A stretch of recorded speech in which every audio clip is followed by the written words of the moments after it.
It's easy to start your own pepper seeds at home. All you're going to need is a cell pack or a pot. You need some seed starting mix, which I have a video on my channel if you'd like to see that. You're going to want a spray bottle so that you can spray the top of the seed starting mix once you plant your peppers. You need your seeds, which I grow these organically in my garden if you would like to check out my shop. And then you also need a label. You're going to go ahead first and fill your cell pack with the pre-moistened seed starting mix.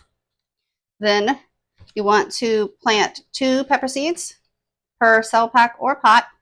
You're going to cover these pepper seeds with 1/4 inch of seed starting mix. Like I said, you can check this video out if you want to for how I make my own, and I save a lot of money making my own mix. Make sure you don't cover these too much because they do need light to germinate. You need to be careful about that. After you do that, you're going to spray the top, and then you're going to put in your label.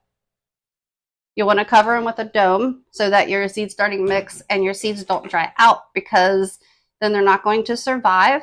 And if you have a heat mat, you can put this on a heat mat because it will help speed germination, and it does increase your germination rate slightly. You don't need a heat mat.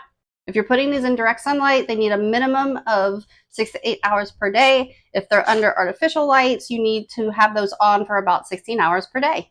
And it's that easy to start your own seeds.